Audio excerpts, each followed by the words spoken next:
when you switch off your system or computer, you are going to lose all the data that is stored in the volatile memory.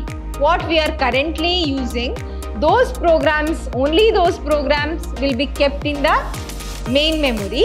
So you can access that same memory location in any order. It must not be in either increasing or decreasing. Speed is very high, but the memory size is very much less in case of cache memory and the register memory.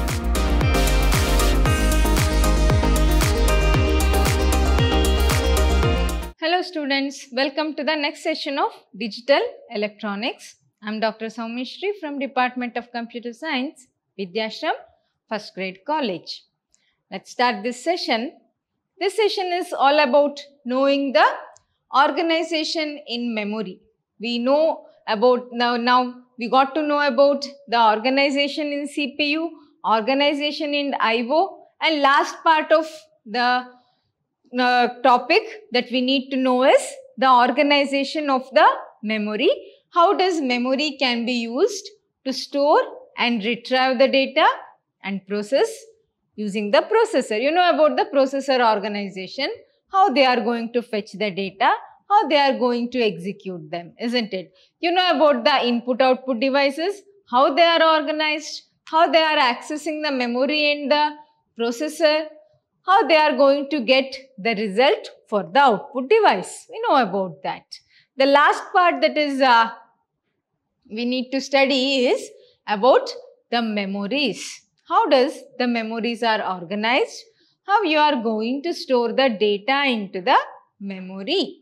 All these things let's know in the memory organization concept. Let's start the session. Now we know about the memory unit, isn't it? What are the main components of computer? We have input device, output device, processor and memory. These are the four main components of any computer, right?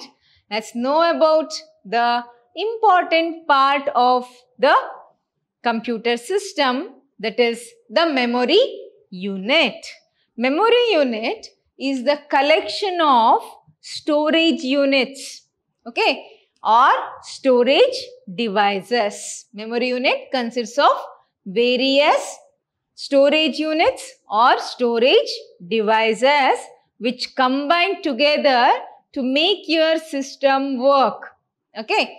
The memory unit stores the binary information. As I said, the only language that is understood by the computer is the binary information. Therefore, memory has to store only the binary information.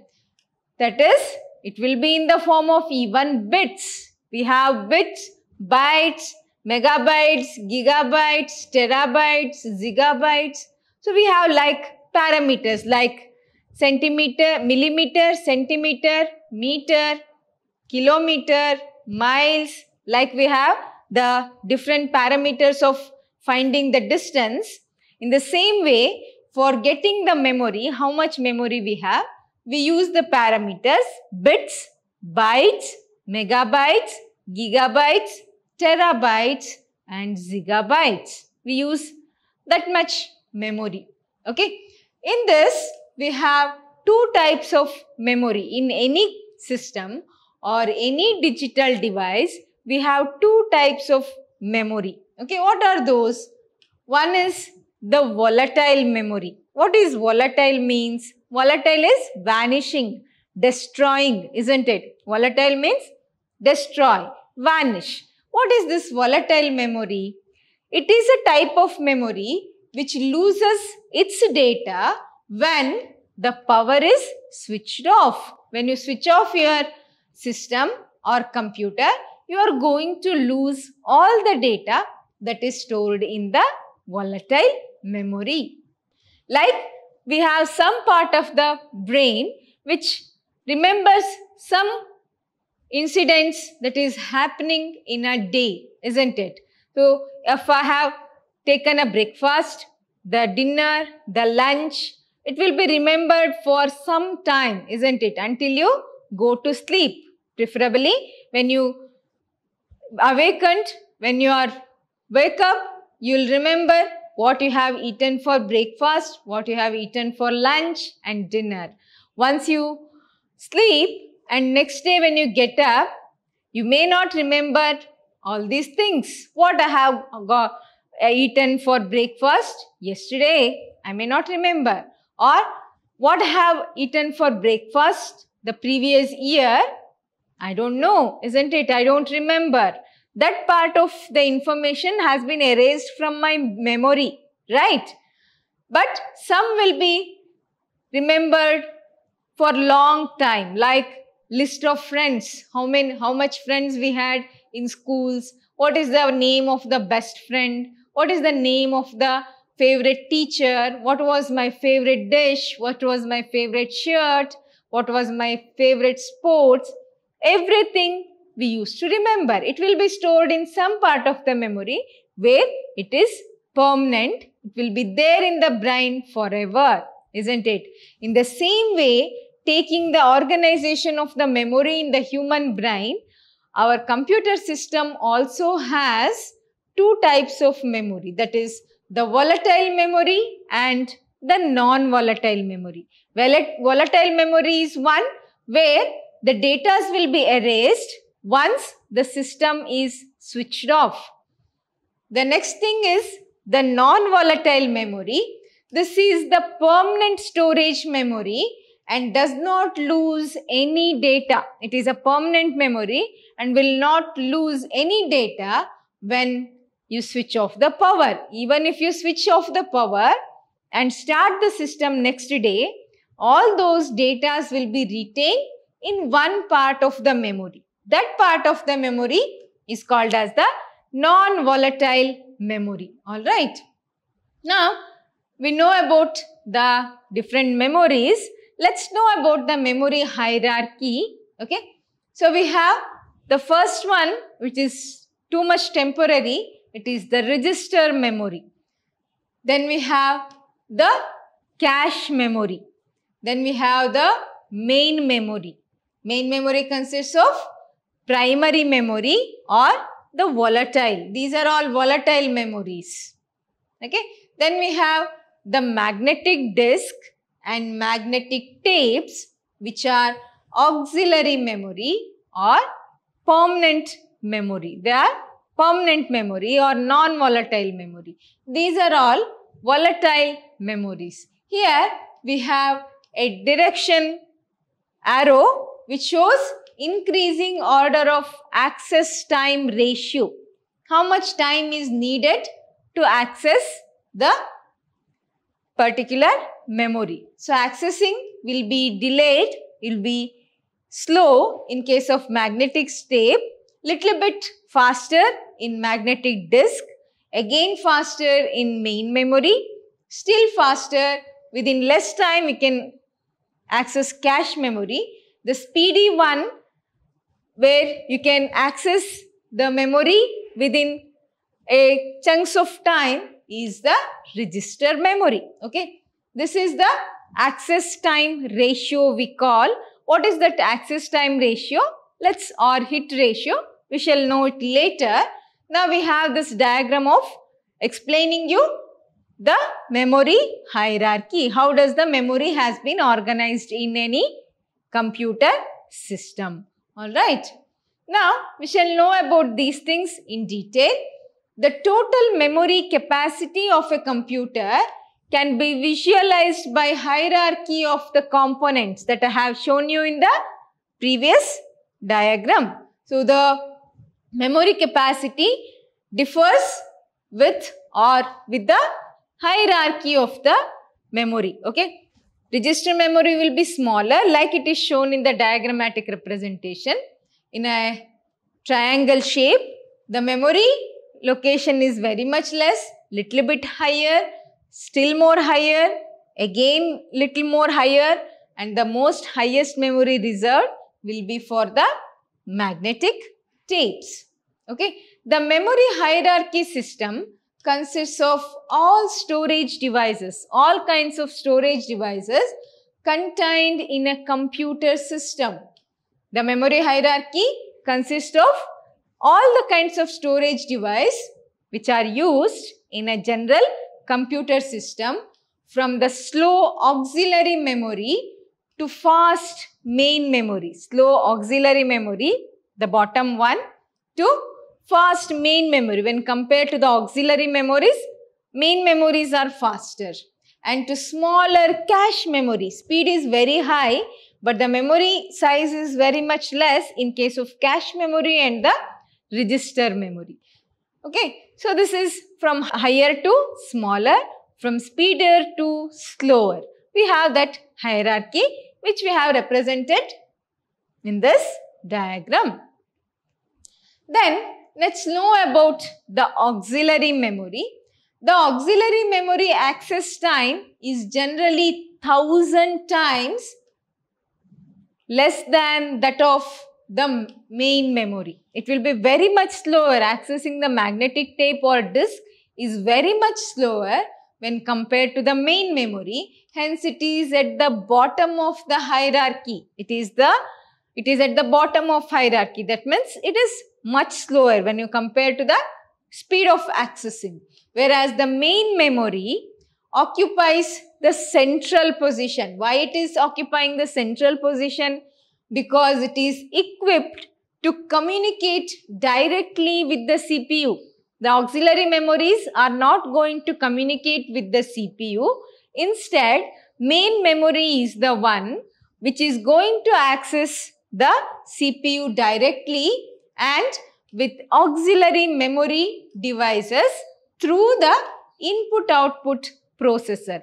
Auxiliary memory are like an end layer of the ocean where only certain organisms, certain plants can reach, and even the light cannot reach there. So magnetic tape and disk are that category of memories which are not directly accessed by the CPU. Then who is going to be accessed by the CPU is the main memory. It acts as an intermediary between the auxiliary memory device and the input-output processor. So we use the main memory acting as an intermediary between two different memories. Okay. When the program not residing in the main memory, when you don't have the program in the main memory which is needed by the CPU, but it is not available in the main memory, what does the main memory will do? They are brought in from the auxiliary memory. They are brought into the main memory from the auxiliary. They will be taken from the bottom of the memory hierarchy to the main memory. Programs not currently needed in main memory, which are not needed, which is already done and we don't need it anymore, are transferred to auxiliary memory to provide the space in main memory. We don't need it anymore at this current time, but it must be there until the system is there. What we have to do, if it is sitting idle, if we don't use that data or programs at this current time, we don't need it, and there is a shortage of memory in the main memory, memory location in the main memory, what we can do is, we can push the unwanted programs or unnecessary programs to the auxiliary memory. It is transferred to auxiliary memory to provide space in the main memory for other programs that are currently in use. What we are currently using, those programs, only those programs will be kept in the main memory. Other programs will be pushed to the auxiliary memory. The cache memory, whereas, is used to store the program data. Programs will be in main memory. The data that is needed for the program will be stored in the cache memory. Suppose if now you know about the C programming, isn't it? How do you perform the C programming? So program will be in the main memory. Suppose if you take the area of a triangle, you need to put the input values, isn't it? So those values will be stored in the cache memory, not in the main memory. Main memory contains the program that you have created to add two numbers or find out the area of a triangle. All these programs instructions will be stored in the main memory, and the data you are providing, area of a circle, say area of a triangle, base and height will be, or the pi r square value will be there. This r radius will be provided by you, isn't it? The data, it may be stored, if you have given a constant, it will be stored in the cache memory. Only the programs will be in main memory and the data are in the cache memory, which is currently being executed in the CPU, will reside in the cache memory. Approximate access time ratio between cache memory and main memory is about 1 to 7 out of 10 or 7 to 10.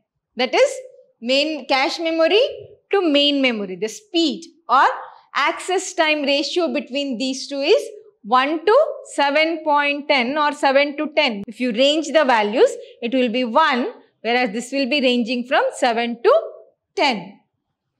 Here we have the memory use of various memories.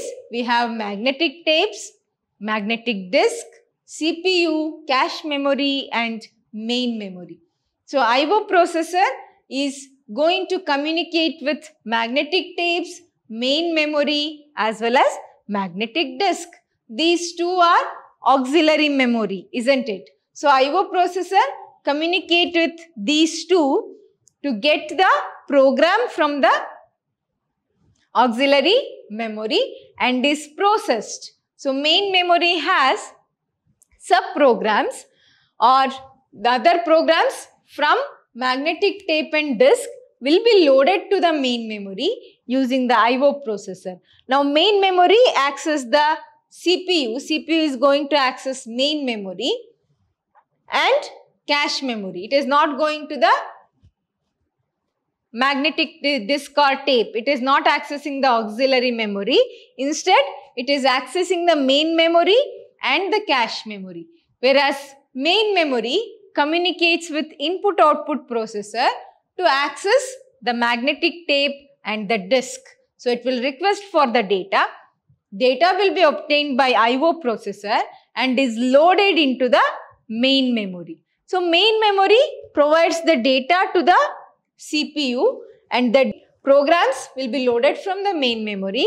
Cache memory is loading the data. Main memory is loading the program, which is there in the auxiliary memory. So this will be loaded and is processed by the CPU. This is how the memory works. Now let's know about the different methods of memory access. How you can access a memory. We have different memory types, isn't it? Where each memory type is a collection of numerous memory locations. Each memory has numerous number of memory locations that can be used to store the programs and the datas. To access data from any memory, if you want to access data from any memory, first it must be located and then the data is read from the memory location. First you need to get the address, location of the data. Once the location is obtained, we can pick the data from that address or we can read the data from that address. There are following methods to access information from memory locations. Okay. We have the random access. Random access method is where main memories are the random access memories, randomly able to access the memory, in which each memory location has a unique address. The address will be given to each memory location, like we have address for individual house in a colony or in an apartment. Each house has a address, isn't it? In the same way, each memory location will have a unique address. Unique is not repeated. It was single one. It is the only one. It is not repeated. That is called as the unique. Each memory location will have a unique address.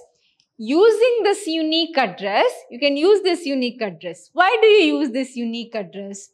Any memory location can be reached.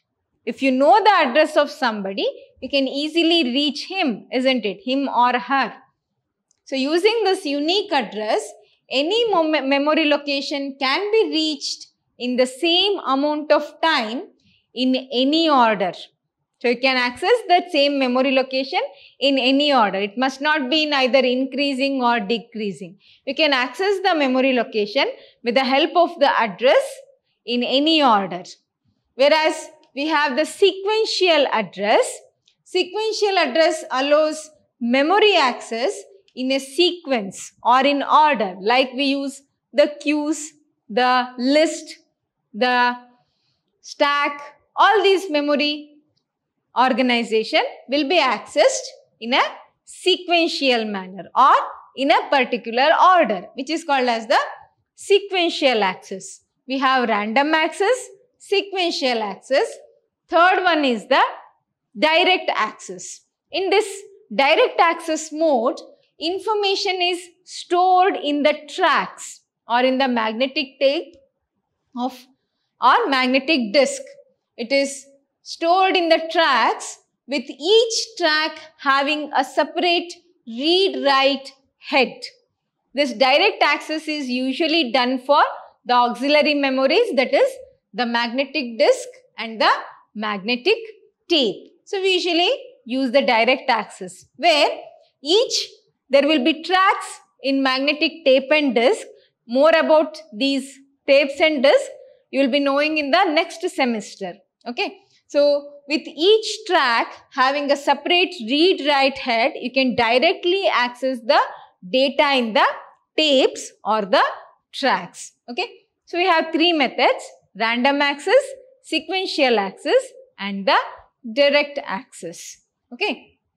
The next thing we need to know is about the main memory. What is this main memory? Let's know more about this.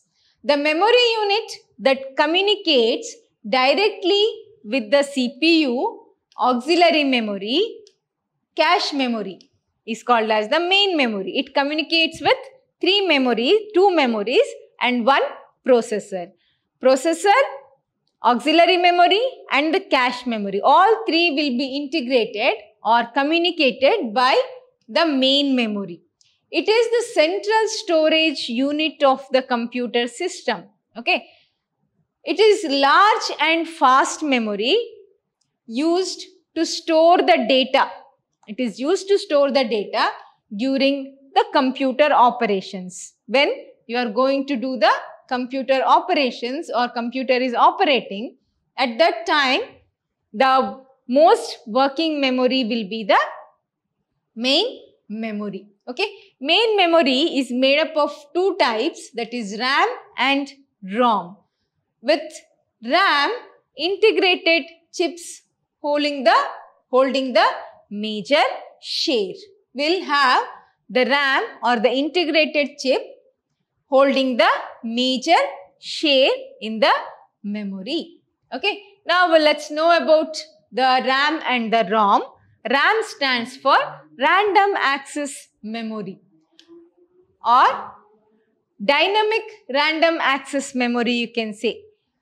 Dynamic RAM or dynamic random access memory is made of capacitors and transistors. Okay, capacitors are the combination of various circuits, sequential circuits or combinational circuits. Okay, so it is made up of capacitors and the transistors and must be refreshed with a regular time interval, which is called as the time stamp, with the range of 10 to 100 microseconds.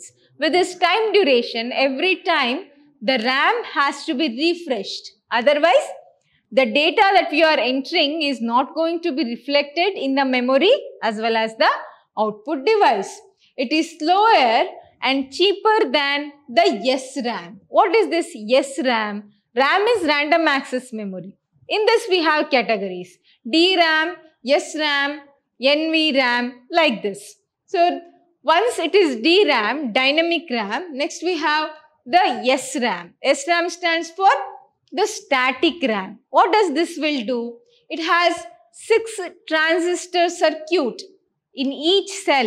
In each cell of the circuit, it will have 6 transistors and retains the data until power is off. Until the computer is running. If you are running your computer or laptop the whole day, who is going to hold all those datas? All those datas will be held by the main memory or the static RAM. Dynamic RAM is one which is highly volatile and its memory changes every microsecond, like 10 to 100 microseconds. Within that time duration, the data holded in the dynamic RAM will always be refreshed. Whereas the static RAM holds the data, not permanently, until power goes off.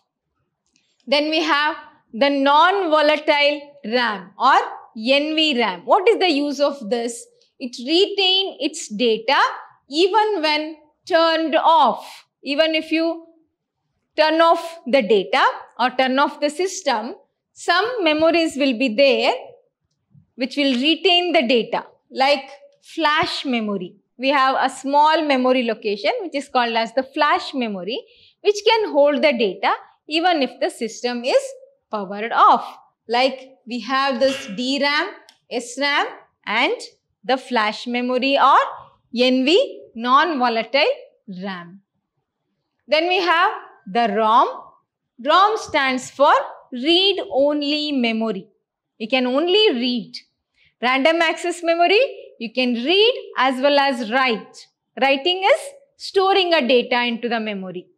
Reading is getting a data from the memory. It is read operation. Storing something into the memory is called as the write operation.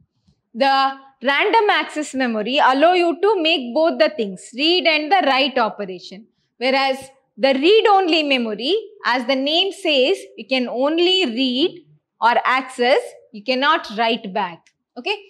The read-only memory is a non-volatile. It is not going to remove the data or delete the data when power is off and is more like a permanent storage for information. It is a permanent storage for information. So we have the bootstrap program which is used to load and start the operating system when computer is turned on.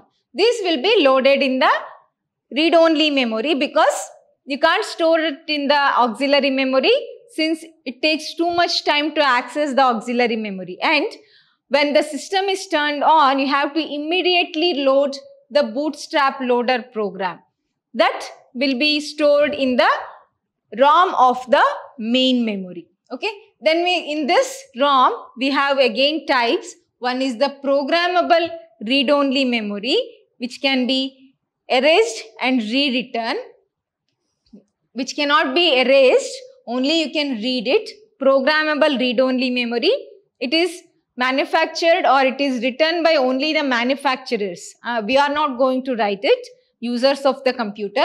We have the programmable read-only memory. Then we have erasable programmable read-only memory, which can be erased by a special instrument or component in the computer and can rewrite the data. Then we have EEPROM, that is electrically erasable PROM, still advanced one, which can electrically, with the electric pulses, you can erase the data and you can rewrite the data in the PROM. Or some commonly used ROMs or read-only memories. These are the different categories. More about these categories and types will be studied by you in the next semester, that is the fundamentals of the computers. Okay. Next we shall move on to the auxiliary memory. Auxiliary memory is one which is non-volatile and is permanent but is slower for accessing. Okay. Devices that provide backup storage are called as the auxiliary memory. They are backup. When you are going to turn off the system, you are going to store all the necessary data in the auxiliary memory. For example, magnetic disks and tapes are commonly used auxiliary devices. Okay. Other devices used as auxiliary memory are magnetic drums. We have magnetic bubble memory and optical disk. These are the other kinds of auxiliary memory which can be used to store a data. And the thing is, it cannot be accessed directly. It is not directly accessible to the CPU and is accessed using only the input-output processor or input-output channels. We can use the input-output processor to access the auxiliary memory. Okay, let's know about the cache memory. What does the cache memory will do?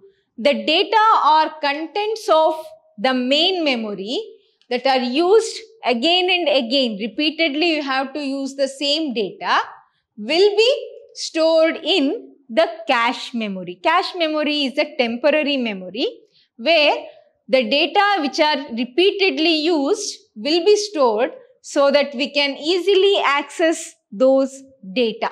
Okay, in a little shorter time you can access those data which are stored in the cache memory. Whenever the CPU needs to access the memory, it first checks the cache memory, whether the data is there in the cache memory or not. If it is there, it is going to access the cache memory only. If it is not there, then only it will access the main memory. If the data is not found in the cache memory, then the CPU moves it onto the main memory. Okay. It also transfers block of recent data into the cache and keeps on deleting the old data in cache to accommodate the new one. Why it is doing this is, cache memory is a limited memory location. It has only limited memory space. So to accommodate new one, the older data will be deleted by the main memory with a certain time gap. With a timestamp, it is going to delete the old data to make a provision for the new data. Okay. Now, we shall know about the hit ratio. The performance of the cache memory is measured in terms of a quantity known as hit ratio. What is this hit ratio? When the CPU refers to a memory and finds the word or searching memory or searching data in cache, it is set to produce a hit. It will set the hit flag to 1. Okay. If the word is not found in the cache, if you can't, how do you confirm that the CPU has found the data in cache or not? If the data is there in the cache, it is going to access the cache. If it is not there, it has to access the main memory, isn't it? To make this provision, there is a hit ratio which will be used by the CPU to find that the data is there in the cache memory or not. If it is there, data is there, it will produce a hit. If it is not there, if the word is not in the cache, it is in main memory, then it counts the hit as a miss. So, hit has been missed by the CPU. That means when there is a miss generated, it will be a signal line. When there is a miss generated, that means it has to access the main memory. Data is not in the cache and the CPU has to access the main memory. Okay. So, the ratio of the number of hits to the total number of reference to memory. How many times I have found the data in the cache when comparing it to the total number of accessibility to the cache memory is called as the hit ratio. So, hit ratio can be calculated like this: hit divided by hit plus miss gives you a hit ratio. How many times you have missed? By adding this to hit, you will get total number of access. How many times you have accessed the memory, that will be given by the summation of hit plus miss and total number of hits. Successfully you got the data in the cache will give you a hit ratio. A winner is selected as result of the interaction among the signals transmitted over those lines by all contenders. Then the net outcome is that the code on the 4 lines represent the request that has the highest ID number. So we have the hit ratio and how to get the who is the highest or what is the operation that has had the most hit in the memory will be chosen as a winner in the hit ratio.